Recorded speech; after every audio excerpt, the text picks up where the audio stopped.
11월 7일 화요일입니다. 굿모닝 브리핑 시작합니다. 오늘은 가장 먼저 날씨 관련 기사를 보는데요. 얼마 전에 11월인데도 반팔과 민소매를 입고 다닌다는 기사 전해드린 바 있습니다. 그런데 오늘은 추위 대비를 단단히 하셔야 할 것 같습니다.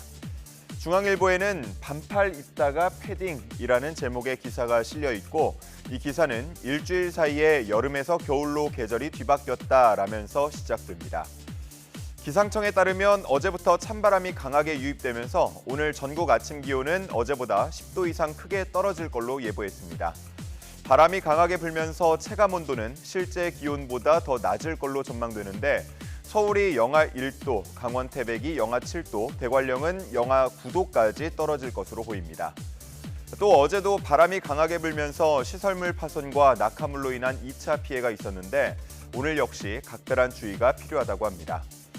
이번 추위는 내일 아침까지 이어지다가 내일 낮부터 기온이 점차 오르면서 평년 기온을 회복할 전망입니다. 다음은 한겨레 기사입니다. 이제 다음 주면 수능 시험이 치러집니다. 열흘도 채 남지 않았는데 양구군이 수능 당일 수험생들에게 급식을 제공하기로 하면서 주목받고 있습니다. 수능 날 점심시간에 많은 학생들은 집에서 싸온 도시락으로 밥을 먹지만 저소득층이나 기숙사 학생, 또 조선가정 등 점심 한 끼를 제대로 챙기기 어려운 학생들도 예상 외로 많다고 합니다. 실제 수능 현장에 가보면 편의점 음식으로 점심을 때우는 경우도 있다는데 그렇다 보니까 충남에서 시작해 이번에 양구까지 확대된 수능 당일 급식에 관심이 쏠리고 있습니다.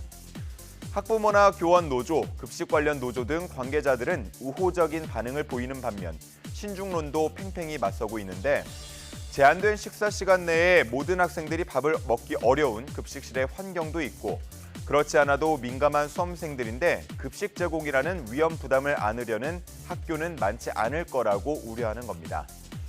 교육부 역시도 신중한 입장을 보이고 있는데 지역 간 형평성 문제도 따져야 하고 수능은 엄격한 보완이 필요하기 때문에 급식 종사자가 출입하는 문제에 대해서도 꼼꼼히 살펴봐야 한다고 말했습니다. 다음은 럼피스킨병 소식을 전한 한국일보 기사입니다. 럼피스킨병이 확산하면서 중앙사고수습본부는 200억 원을 투입해 400만 마리 분량의 긴급 백신을 수입 공급했습니다. 그리고 지난 5일 기준 접종률이 90%를 넘었다고 발표했고 오는 10일까지 접종을 모두 완료한다는 방침입니다. 하지만 백신의 효과가 제한적일 수 있다는 우려가 나오고 있는데요. 가장 큰 걱정은 수의사인 가축 방역관의 부족으로 인해서 농장주가 직접 주사를 놓는 자가접종 위주로 백신 접종이 이루어졌다는 점입니다.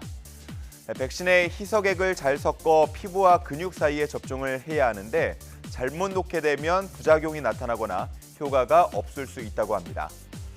한편 이번을 계기로 가축 방역관을 확대해야 한다는 목소리도 커지고 있습니다. 가축 전염병이 수시로 발발하는 만큼 제대로 백신을 놓을 수 있는 가축 방역관을 적정 인원 수준까지 늘려야 한다고 보는 겁니다. 오늘 마지막으로 볼 기사는 어린이 언어 발달 지연 문제를 다룬 동아일보 기사입니다. 코로나19 팬데믹을 거치면서 마스크를 쓰고 의사소통이 제한됐던 어린이들은 언어 능력을 키울 기회를 제대로 갖지 못했습니다.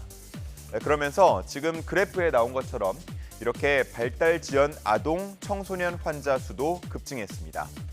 가장 왼쪽 2018년에 6만 명 수준이었던 발달 지연 아동 청소년은 작년에 11만 6천여 명까지 늘었고 올해는 가장 오른쪽에 표시가 돼 있는데 1월부터 7월까지만 하더라도 10만 명이 넘은 상황입니다. 이에 학부모들은 아이들의 문해력 저하를 걱정해서 국어 교육에 신경을 쓰는 모습인데 작년 초중고 사교육비 조사 결과를 보면 전년 대비 증가율이 국영수 중에서 국어가 가장 높았습니다. 전문가들은 어린이들의 언어 능력과 문해력을 키우기 위한 정부와 학교 차원의 노력도 필요하다고 입을 모으고 있는데 특히나 독서를 하면 문해력과 창의력을 기를 수 있고 자신의 생각과 감정을 더 잘 전달할 수 있기 때문에 수준별 도서를 보급하고 적절히 지도할 필요가 있다고 언급하고 있습니다. 11월 7일 아침 신문 살펴봤습니다. 지금까지 굿모닝 브리핑이었습니다.